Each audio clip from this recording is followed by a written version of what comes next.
آج کے دور میں اس وقت صرف امن کے متعلق ہی بات کی جاتی ہے، جہاد پہ بات نہیں کی جاتی، اس کی وجہ کیا ہے؟ ذہنوں کو تسخیر کر لیا گیا۔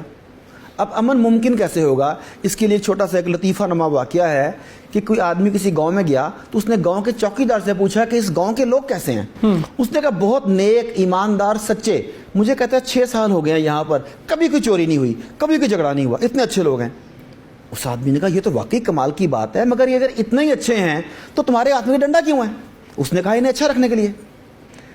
یہ ڈنڈا ہوگا تو وہ اچھے ہوں گے نا۔ بالکل۔ تو جہاد کے ذریعے امن اس لیے ہوگا کہ جہاد ظالموں کو ظلم سے روکتا ہے۔ بالکل۔ جہاد تبھی کیا جاتا ہے جب کہ ظلم ہو رہا ہو، اس ظلم کو روکنے کے لیے، ناجائز قبضہ اس قبضے کو اٹھانے کے لیے، خواتین پر ظلم ہو رہا ہے اس ظلم کو روکنے کے لیے، وراثت میں حق نہیں دیا جا رہا اس حق کو روکنے کے لیے۔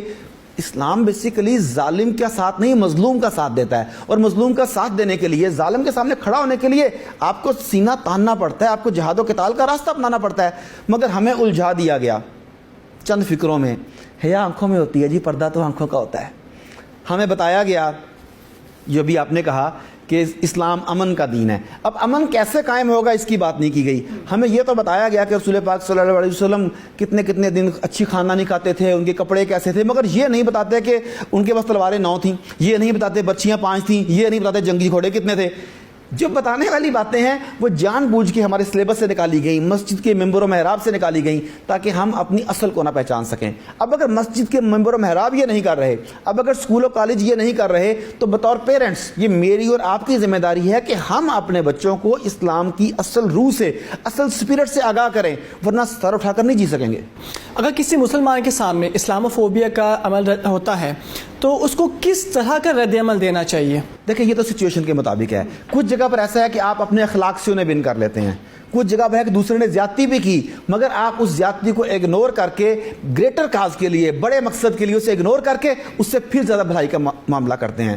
آپ کو پتہ ہے زکوٰۃ خیرات کے جو مصارف ہے ان میں سے تالیف قلوب کا بھی ہے کہ لوگوں کی تالیف قلوب کے لیے بھی پیسہ خرچ کرو، تو انہیں آپ بعض اوقات اپنی طرف کنورٹ کر سکتے ہیں۔ کچھ سچویشن ایسی ہوتی ہے، کچھ سچویشن ایسی ہوتی ہے جہاں بچوں کی، عورتوں کی زندگیاں خطرے میں ہیں اور آپ اس وقت راست اقدام کی ضرورت ہے، فوری طور پر ظالم کا ہاتھ کاٹنے کی ضرورت ہے۔ You should stand for that.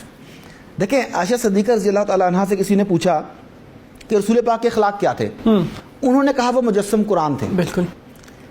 اب اگر یہ اخلاق ہیں کہ رسول پاک مجسم قرآن تھے تو قرآن پاک میں ہی ہاتھ کاٹنے کا بھی ہے، ایسا ہی قرآن پاک میں ہی کوڑوں کا بھی ہے، بالکل، قرآن پاک میں ہی معاف کر دینے کا بھی ہے۔ اس کا مطلب ہے کہ سچویشن کے مطابق اگر آپ معاف کر دیتے ہیں تو آپ نے رسول پاک صلی اللہ علیہ وسلم کی اسوہ پر عمل کیا، اور کہیں پر آپ ہاتھ بھی کاٹ دیتے ہیں تو تب بھی وہ اخلاق کا اعلیٰ ترین درجہ ہے کیونکہ رسول نے اس کا حکم دیا تھا۔ بٹ اگر یہاں پہ ہاتھ کاٹنے کی بات کی جائے تو دہشت گرد قرار دے دیا جاتا ہے، جبکہ اگر آپ معاف کرنے کی بات کرتے ہیں تو آپ کو امن پسند کہتے ہیں۔ اچھا یہ بھی ایک بڑی مزے کی بات ہے کہ ہمارا جو لبرل طبقہ ہے، جو سیکولر طبقہ ہے، وہ اس طرح کے ٹاک شو میں بیٹھ کے کہتا ہے ہمیں طالبان کا اسلام نہیں چاہیے۔ بھائی مجھے بھی نہیں چاہیے، مجھے بھی طالبان کا اسلام نہیں چاہیے، آپ کو بھی نہیں چاہیے۔ سوال ہے کہ کیا آپ کو محمد عربی صلی اللہ علیہ وآلہ وسلم کا اسلام چاہیے؟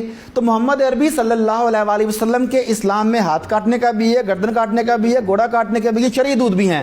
تو میں طالبان کے اسلام کی بات نہیں کرتا، میں آپ کے اپنے اسلام کی بات نہیں کرتا۔ آئیے بات کرتے ہیں محمد عربی صلی اللہ علیہ وآلہ وسلم کے اسلام کی۔ اس پر آ جائیں، آنے کو تیار نہیں۔